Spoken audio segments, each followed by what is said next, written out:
নমস্কার বন্ধুরা। তো রেডমির তরফ থেকে একটা নতুন স্মার্টফোন আবার লঞ্চ হতে চলেছে, যেটা নাম হচ্ছে রেডমি নোট 11 এসি। তো এই ভিডিওতে আমরা দেখবো এই যে রেডমি নোট 11 এসি বলে যে স্মার্টফোনটা লঞ্চ হতে চলেছে, এটা আসলে রেডমির কোন স্মার্টফোনের রিব্র্যান্ডেড ভার্সন বা পোকোর কোন স্মার্টফোনের রিব্র্যান্ডেড ভার্সন, নাকি টোটাল নতুন স্মার্টফোন, এই সব কিছু সম্বন্ধে ভিডিওতে আমরা আলোচনা করব। তো চলুন শুরু করা যায় ভিডিওটা কোনো সময় নষ্ট না করে। আপনি যদি গ্যাজেটাল বাংলা চ্যানেলে প্রথমবার আসেন আর এরকম বাংলা টেক ভিডিও ডেইলি দেখতে চান, তাহলে গ্যাজেটাল বাংলা চ্যানেল সাবস্ক্রাইব অবশ্যই করে নেবেন। তো প্রথমত আলোচনা করবো এটা ডিজাইন সম্বন্ধে। যেমন আপনি দেখতে পাচ্ছেন এই স্মার্টফোনটা পেছন দিক থেকে দেখতে এক্স্যাক্টলি এরকম হবে। মানে আগের বছর যে লঞ্চ হয়েছিল রেডমি নোট 10s, তাতে আপনি যেমন ডিজাইন পেয়েছিলেন এক্স্যাক্টলি তেমন ডিজাইন এবারও আপনি দেখতে পাবেন।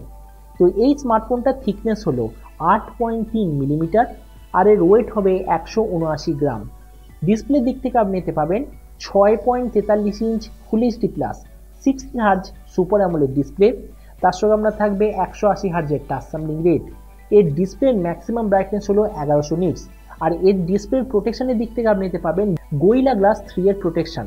তার মানে সোজা কথা বলতে গেলে এই যে ডিসপ্লেটা প্রাইস পয়েন্টের হিসাবে একটা ঠিকঠাক কোয়ালিটির ডিসপ্লে। প্রসেসরের দিক থেকে আপনি নিতে পাবেন হিলিও G95 প্রসেসর। এই স্মার্টফোনটা আপনি পাবেন 64 মেগাপিক্সেল কোয়াড ক্যামেরা সেটআপ, মানে 64, 8, 2 ও 2 মেগাপিক্সেলের ব্যাক ক্যামেরা, তার সঙ্গে 13 মেগাপিক্সেলের ফ্রন্ট ক্যামেরা। এই যে স্মার্টফোনটা টোটাল আপনি দুটো ভেরিয়েন্টে দেখতে পাবেন, যেটা হলো 464GB, দ্বিতীয়টা হলো 4128GB। এই টোটাল দুটো ভেরিয়েন্টে আপনি দেখতে পাবেন। এর র্যামের কোয়ালিটিটা হবে LPDDR4X আর মেমোরির কোয়ালিটিটা হবে UFS 2.2। আর তার সঙ্গে আপনি অবশ্যইভাবে পাবেন 2+1 কার্ড স্লট। ব্যাটারির দিক থেকে আপনার এতে থাকবে 5000 mAh ব্যাটারি, তার সঙ্গে 33 ওয়াটের চার্জার। আর যে কানেক্টিভিটি সেটা হবে USB Type-C। তো এবার স্মার্টফোনের বাকি কিছু ফিচার হলো যেতে আপনি পাবেন dual stereo speaker, 3.5mm jack, Android 12 ভাবে out of the box, side mounted fingerprint sensor. আর রেডমির বাকি ফোনের মতো এতেও আপনি পাবেন IP53 water and dust protection. তো এবার সবচেয়ে মেন জিনিস, স্মার্টফোনটা কবে লঞ্চ হবে, কী দামে লঞ্চ হবে। তো এখনও পর্যন্ত আমি যেরকম খবর পেয়েছি এই স্মার্টফোনটা ওই আগস্ট মাসে লঞ্চ হওয়ার সবচেয়ে বেশি চান্স। আর এরপর আমরা যদি প্রাইস সম্বন্ধে বলি, তো বলা হচ্ছে এই স্মার্টফোনটা ইন্ডিয়াতে লঞ্চ হবে ওই ধরুন 12,000 টাকার আশেপাশে। আর আপনি যদি বাংলাদেশ থেকে দেখে থাকেন তাহলে বাংলাদেশে এটা লঞ্চ হবে প্রায় 18,000 বাংলাদেশি টাকার আশেপাশে। তো এবার সব ভিডিওর মধ্যে এই ভিডিওর লাস্টে আপনাকে জানাবো এই যে স্মার্টফোনটা এই দামে আপনার কি নেওয়া উচিত নাকি অন্য কোনো স্মার্টফোন নেওয়া উচিত। তো এবার দেখুন, এটা দেখে তো আপনি নিশ্চয়ই বুঝেই গেছেন এই যে রেডমি নোট 11 এসি বলে যে স্মার্টফোনটা, এটা আসলে হলো রেডমি নোট 10s এর একটা 100% রিব্র্যান্ডেড ভার্সন হতে চলেছে।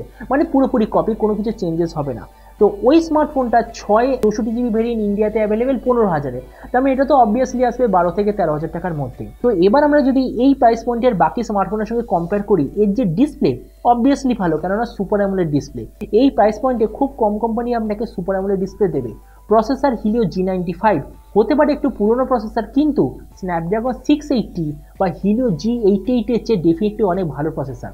তাছাড়া এতে আপনি পাচ্ছেন 64 মেগাপিক্সেলের কোয়াড ক্যামেরা সেটআপ, UFS 2.2 এর স্টোরেজ, 5000 mAh ব্যাটারি, 33 ওয়াটের চার্জার আর ডুয়েল স্টেরিও স্পিকার। তার মানে সোজা কথা বলতে গেলে 12 থেকে 13,000 টাকা স্মার্টফোনের হিসাবে একটা স্মার্টফোনে যা যা স্পেসিফিকেশন হওয়া দরকার সব কিছু আপনি নিতে পাবেন। তো ওই জন্য ওই হিসাবে আমি আপনাকে বলবো, আপনার যদি টার্গেট থেকে 12 থেকে 13,000 টাকার মধ্যে কোনো এমন স্মার্টফোন যেটা স্পেসিফিকেশনের দিক থেকে টোটালি অলরাউন্ড হবে, তো আপনাদের জন্য এই রেডমি নোট 11 এসি বলে স্মার্টফোনটা আমার মনে হয় সবচেয়ে বেশি পারফেক্ট স্মার্টফোন হবে।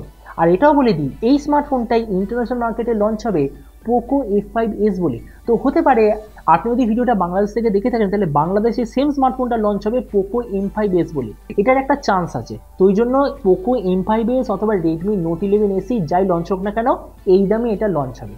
তো এবার আপনি যে কোনো সময় অবশ্যই জানাবেন যে এই যে স্মার্টফোনটা লঞ্চ হতে চলেছে এই দামে, এই স্মার্টফোনটা আপনি কি নিতে চান নাকি সেম প্রাইস পয়েন্টে কোনো নতুন হার্ডওয়্যারওয়ালা কোনো স্মার্টফোন আপনি নিতে চান। এটার সম্বন্ধে নিচে কমেন্ট বলতে আমাকে একদমই ভুলবেন না। তো চলুন দেখা হবে আগামীকালের একটা টেক ভিডিওতে। টিল দেন স্টে টিউন আর always remember, think positive, be positive. Thank you.